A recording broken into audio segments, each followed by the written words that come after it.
time is 05:45 a.m. A normal day at the Bryansk chemical plant. They could not even imagine what nightmare was waiting for them very soon. Ukrainian forces had planned a large-scale attack on the Russian chemical plant. The Bryansk chemical plant is an enterprise in Bryansk that produces gunpowder, ammunition, and other military-grade chemical materials. Ukrainian operators are directing UJ-22 airborne drones and FPV drones. This is only the beginning of the offensive, and it carries both a reconnaissance and a deceptive character. First, they launch the UJ-22 airborne drones, and right after them, the FPV drones. And as soon as the defensive system becomes occupied with these drones, Ukrainian forces will deliver the key strike using Storm Shadow missiles. If you like our work, don't forget to like and subscribe. The plan was too perfect, but no one knew what difficulties and surprises were waiting ahead. The operators began their work. The UJ-22 airborne drones were already on the way. UJ-22 airborne is a type of UAV capable of reconnaissance or strike missions. Cruise speed, 160 km/h. Range, 800 kilometers. They head straight toward the coordinates received from reconnaissance.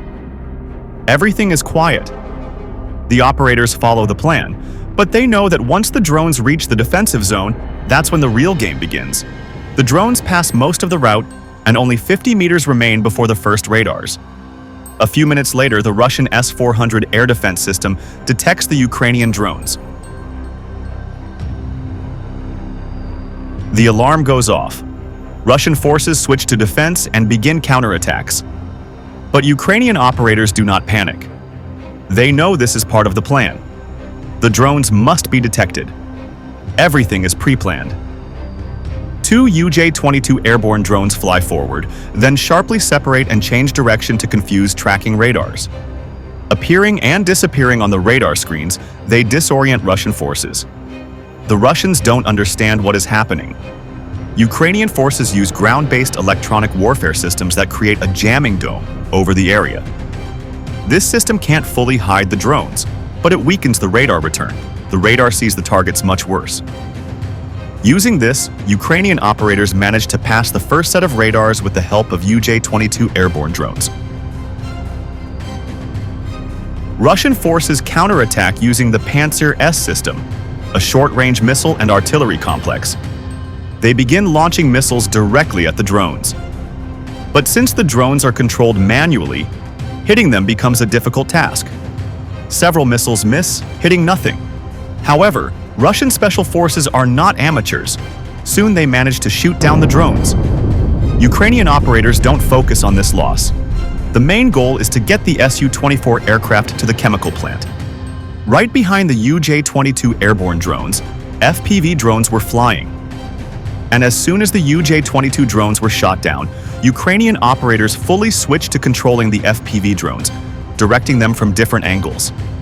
At the same time, the Ukrainian Su-24 was already approaching the main target. Russian forces continued attacking FPV drones, but they felt something was wrong.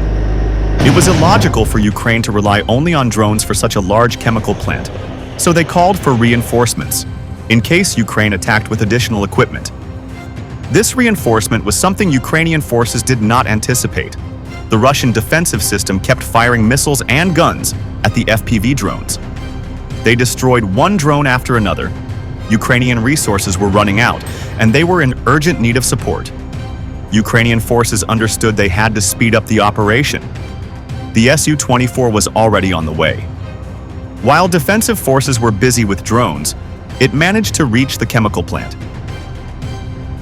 Now the Ukrainian Su-24 pilot had to hit a key target before reinforcements arrived.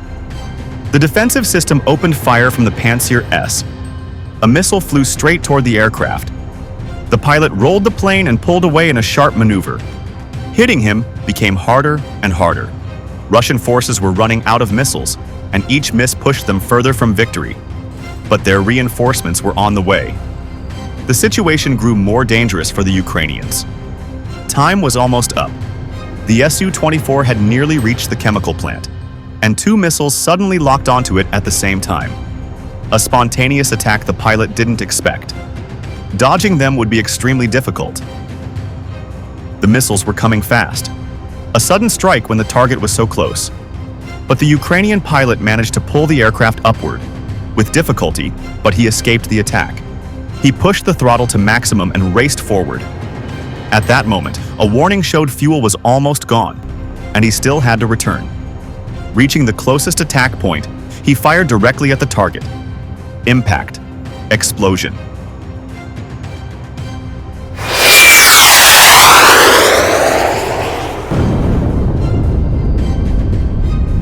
In the hours after the strike, authorities declared a regional emergency around the Bryansk chemical plant.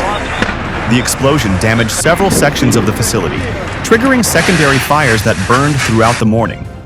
Fire crews from nearby districts worked to contain chemical flare-ups and stabilize collapsing structures. Medical teams reported dozens of injured workers suffering from burns, fractures, and smoke inhalation. Several were transferred to specialized hospitals in critical condition. Search groups continued operating inside the damaged buildings, looking for missing employees long after the fire was contained. Residents near the industrial zone were briefly evacuated due to concerns over toxic smoke. Environmental specialists later confirmed that air quality returned to safe levels, though a full assessment of soil and water contamination is still underway. Moscow condemned the strike, calling it an attack on critical industrial infrastructure, and announced heightened air defense readiness in nearby regions. Russian officials also launched an internal review to determine how the incident occurred despite multiple defense layers. Ukrainian representatives avoided operational details, but argued that facilities supporting military production remain legitimate targets. Ukrainian analysts emphasized that reducing the opponent's logistical capacity is a strategic priority.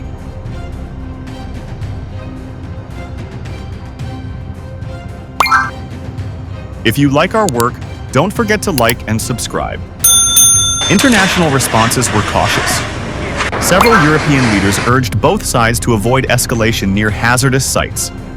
Humanitarian organizations demanded transparency regarding casualties, while the UN issued a brief statement calling for protection of civilian areas and industrial zones.